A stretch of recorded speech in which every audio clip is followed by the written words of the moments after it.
So a man left home one night and set off on a long journey. He didn't want to travel alone, so he took his 7 sons with him, each representing one of the 7 days of the week. After walking a while, they came across a large field full of tall grass, so they decided to pitch their tent there and stay for the night. The man told his sons to gather some wood so he could build a fire, and then they all sat around it, laughing and talking until it was time for bed.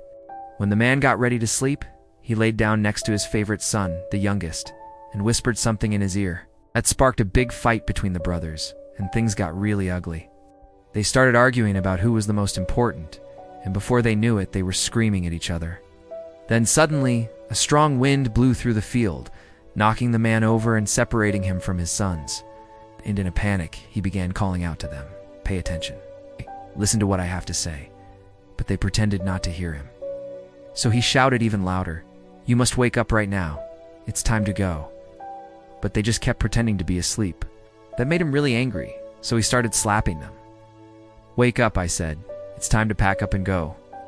But they didn't budge, so he kept slapping them until finally they all ran away. He was left alone in the field, surrounded by his sons who didn't recognize him anymore. And as the sun went down, he started walking toward a mountain in the distance. After a few hours, he came across a small hut where a family lived. He knocked on the door and said, "Please help me.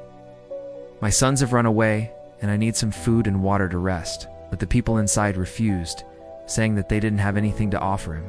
So he kept walking until he found another hut. And when the people there heard his story, they welcomed him and gave him all the food and water he needed.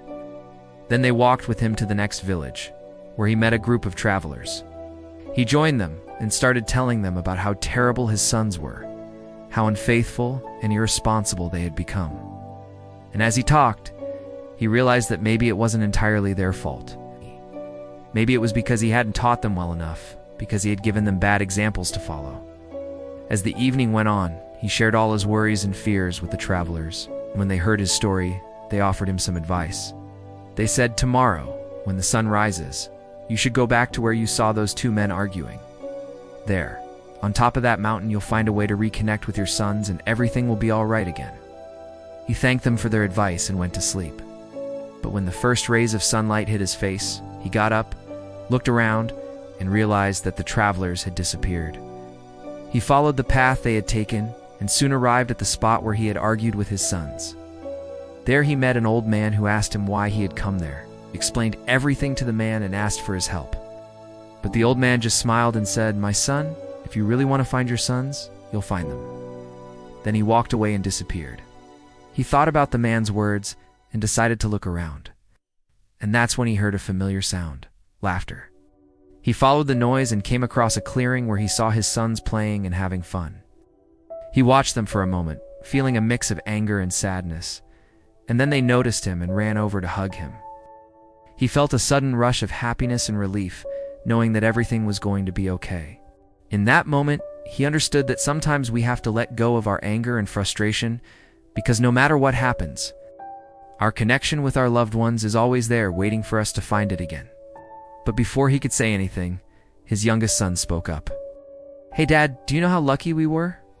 While you were gone, we found a huge treasure chest full of gold and silver coins. We've never seen so much money in our lives. What should we do with it?"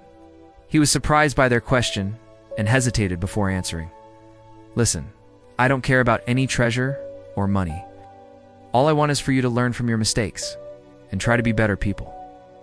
As for the chest, I think you should divide the money evenly among yourselves and spend it on whatever you want.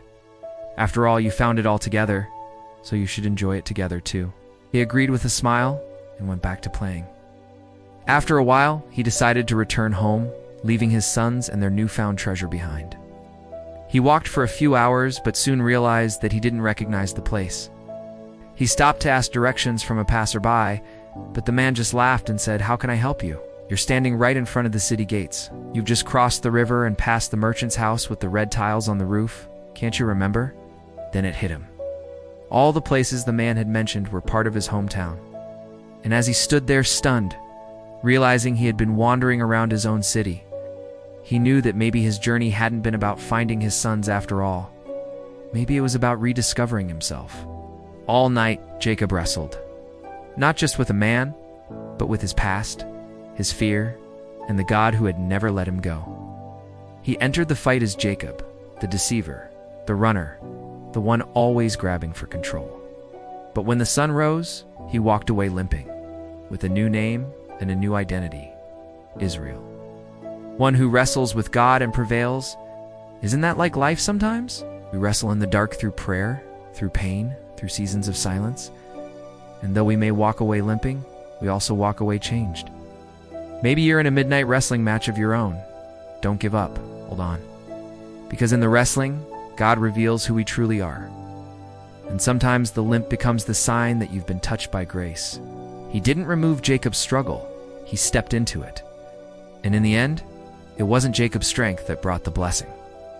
It was his persistence, his refusal to let go, his honest cry, "I won't leave unless you bless me." And we don't know exactly what Jacob wrestled with that night. Maybe it was doubt, maybe fear, maybe guilt. But we do know that he held on. And in that holding on, he found his new name. He found his new identity. So maybe in your midnight wrestling matches, you won't find treasure or riches, but you might just find yourself. And that's all for today. Thank you for watching. If this story encouraged your faith, be sure to like, share, subscribe for more life-changing moments from God's Word. And remember, God often meets us in the struggle to bless us through it. Until next time, keep holding on and let your wrestle become your walk of faith.